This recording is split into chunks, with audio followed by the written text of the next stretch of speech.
All right, friends, it's T-Man, and I'm back again with an educational video, bro. Q&A, educational, yes, video, man. And so we're going to talk about the reason why your muscles lifting eccentrically would build more muscle or sarcomeres in parallel and series, and the reason and what they're for. So I'm going to use this as an example, AI, all right? So they produce different forces at lengthening. There's forces that are being produced in the lengthening state, the lengthened state, and a shortening state. Okay. So, anyways, I'm gonna read this thing, okay, to explain it to you because AI does a pretty good job. So while eccentric exercise can lead to muscle adaptations, including potential increases in what both parallel and series sarcomere numbers. The primary focus is on the addition of sarcomere in series. Okay, the primary focus in the eccentric is, of course, it's in series, right? Because that we're going to produce more force in the lengthened position because we need more there because that's the one where you get injured. Nobody has ever gotten injured doing concentric exercises on this effing planet. If anything, everybody in the gym always gets injured. Where? In the eccentric part. Okay, so this is gonna explain to you a bunch of stuff. So one of the major things is the addition of these sarcomeres in longitudinally rather than parallel, but it builds both. Eccentric exercise is what builds parallel and in series. Concentric does not build any of those, bro. I'm telling you, it does not build it. It can pump you up with you can pump yourself up with mass, glycogen, all that kind of stuff, but it's not going to build you these sarcomeres, okay, these myofibrillars. Anyway, so here's a more detailed explanation. Eccentric exercise and muscle adaptations. Eccentric contractions, where a muscle lengthens while contracting, induce greater mechanical tension on muscle fibers. Yeah, there's going to be greater mechanical tension in the eccentric. It always is.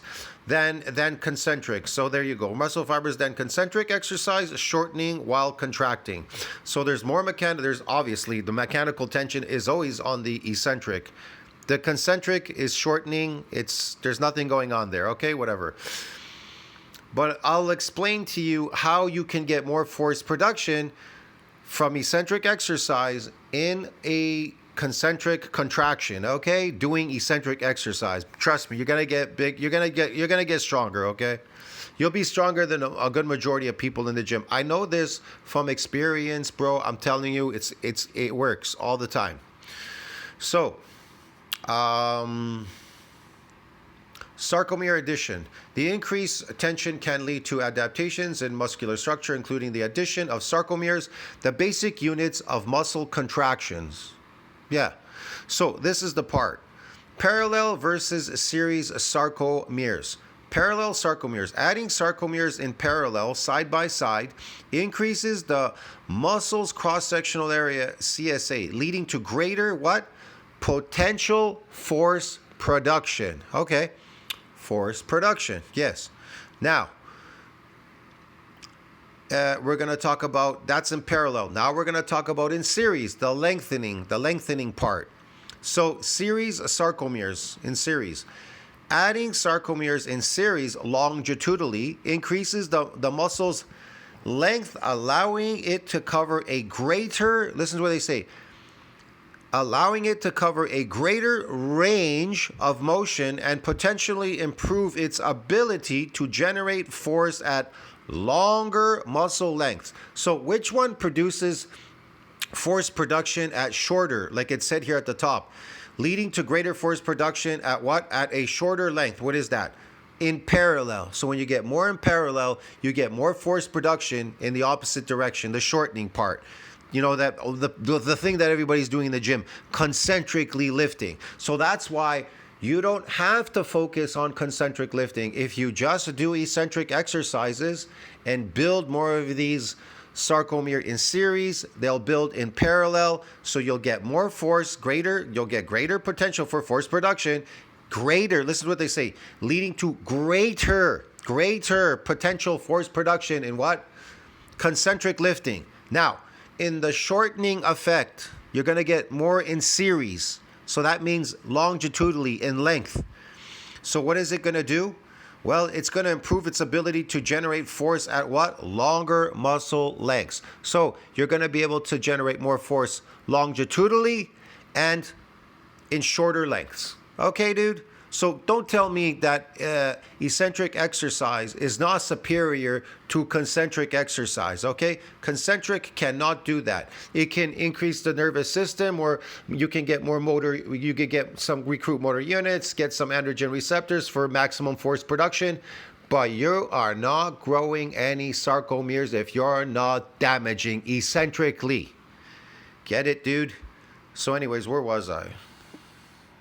Shit, I lost that now. I don't know where that went.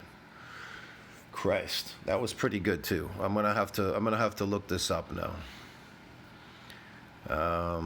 Give me a second, man. I gotta go into my files, images.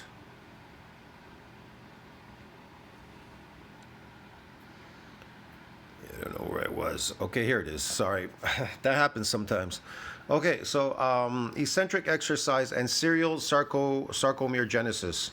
Emerging research suggests that eccentric exercise can preferentially cause increases in serial sarcomere number, with some studies showing that eccentric training can lead to significant longitudinal growth. Yeah, we know. Yeah, it said that up there at the top already. Examples. Let's go over here. Examples. A study found that 9 weeks of eccentric Nordic hamstring exercise led to substantial increases in what? In muscle fascicle length and force generation, accompanied by the addition of sarcomeres in series. There you go. There's the proof. Another study showed that eccentric training at 60% maximum induced sarcomere genesis in the plantar flexor of old rats.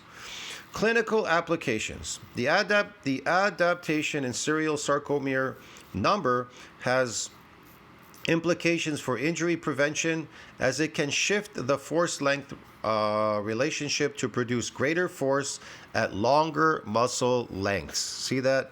So, a lot of people lift concentrically in the gym. Can they produce more force production in the lengthening part? No, they can't. Will they get injured? Yeah. Do they do eccentric exercise? No, they don't. The majority of people, 99% of people in the gym, do not lift eccentrically. I can't say that. I will say some of their exercises might be like the sissy squats, but they're pretty much adapted to these exercises. They don't really understand eccentric exercise. They don't understand the adaptation part of eccentric exercise. It's the protective effect. You're getting protected. It's a protection, but people just they don't get that. They just think, oh, I just pump and I build muscles. It doesn't work that way, dude. It works the way it works. But anyway, you tell me what you think about that. Like, subscribe, support the channel. I'll see you in the next one. I hope that helped.